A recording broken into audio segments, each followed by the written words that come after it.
నమస్తే. నా పేరు కళ్యాణ్ రెడ్డి. శబరిమల వెళ్ళొచ్చేసాను. 30th టైమ్ అయ్యప్ప దీక్ష కంప్లీట్ అయిపోయింది సక్సెస్‌ఫుల్‌గా. అయ్యప్ప దర్శనం చాలా జరిగింది. I'm back to Hyderabad. So ఈరోజు టాపిక్ లోన్లీనెస్. కిడ్స్ ఎందుకు లోన్లీగా ఉంటారు? ఎక్కువ మాట్లాడకుండా ఉండడం. ఎందుకు అలా చేస్తుంటారు? దానికి మేజర్‌గా 5 రీజన్స్ ఉన్నాయి. ఫస్ట్ మేజర్ రీజన్ తల్లిదండ్రులు వాళ్ళతో మాట్లాడకుండా ఉండడం. అంటే ఆఫీస్ నుంచి రాగానే కిడ్స్‌తో సరిగ్గా మాట్లాడకుండా కిడ్స్‌కి ఏమవుతుందంటే అయ్యో! మేము మాట్లాడలేమనే ఒక బెంగ వచ్చేస్తుంది. దానివల్ల వాళ్ళు సైలెంట్ కేజ్‌లోకెళ్ళిపోతుంటారు. ఇది గమనించండి. దీనికి బెస్ట్ సొల్యూషన్ అంటే ఎవ్రీ డే ఏదో టైంలో ఈవినింగ్ రాగానే లేకపోతే పొద్దున్న లేవగానే ఒక 10-15 మినిట్స్ కిడ్‌తో మాట్లాడండి. యెస్టర్‌డే ఏం జరిగిందని పొద్దున్న మాట్లాడండి. ఆర్ ఈవినింగ్ వస్తే ఎలా జరిగింది ఈ రోజు అని కిడ్స్‌తో మాట్లాడండి. చాలా రిలీఫ్ ఉంటుంది వాళ్ళకి. సెకండ్ మేజర్ రీజన్ కిడ్స్ మన దగ్గర రాగానే వాళ్ళు ఏదైనా చెప్పాలనే లోపల అని అనేస్తాం. బికాస్ మన వర్క్ చాలా ఇంపార్టెంట్ కదా! అందుకే బేసికల్‌గా కిడ్స్‌ని ఎక్కువ పట్టించుకోం. సో ప్రతిసారి అనేస్తుంటే వాళ్ళ మైండ్‌లో అమ్మా, నాన్న దగ్గరికెళ్ళగానే నేను చెప్పేది వినరు వాళ్ళు అని మైండ్‌లో ఫిక్స్ అయిపోతారు. దానివల్ల లోన్లీనెస్ సైడ్‌కెళ్ళిపోతుంటారు. ఆ కేజ్ లోపలికెళ్ళిపోతుంటారు స్లోగా. ఇది లోన్లీనెస్ అనేది సడెన్‌గా షిఫ్ట్ అవ్వరు. ఇది ఎవ్రీ స్టెప్ ఒక్కొక్క లేయర్‌గా ఫార్మ్ అవుతూ ఉంటుంది. ఇది చాలా ఇంపార్టెంట్ అండ్ డేంజరస్ కూడా. సెకండ్ మేజర్ రీజన్ ఫ్రెండ్స్ లేకపోవడం. సోషల్ గ్యాదరింగ్‌లో ఇంట్రెస్ట్ చూపించకపోవడం. ఇన్వాల్వ్ చేయకుండా ఉండడం. ఎగ్జాంపుల్ స్కూల్‌లో కావచ్చు, అపార్ట్మెంట్‌లో కావచ్చు, ఇంట్లో కానీ యాక్టివిటీస్‌లో కిడ్‌ని ఇన్వాల్వ్ చేయాలి.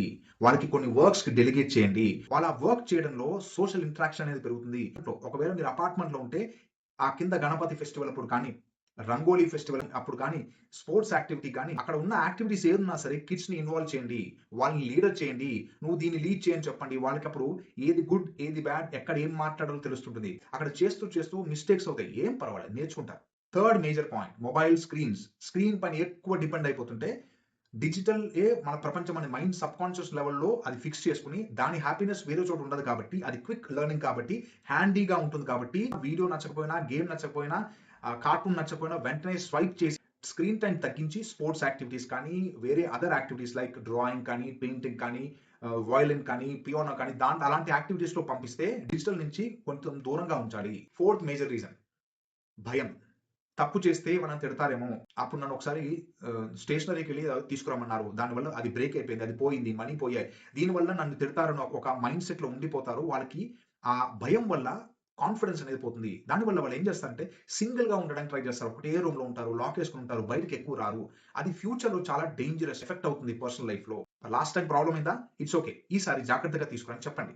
ఫిఫ్త్ మేజర్ పాయింట్ కిడ్స్ మన దగ్గరకొచ్చి మాట్లాడుతుంటే మనం వినం. ఎందుకంటే మనం మొబైల్‌లో బిజీ ఉంటాం. ఫోన్‌లో మాట్లాడుతూ బిజీ ఉంటాం. మన అఫీషియల్ వర్క్‌లో బిజీ ఉంటాం. పర్సనల్ వర్క్‌లో బిజీ ఉంటాం.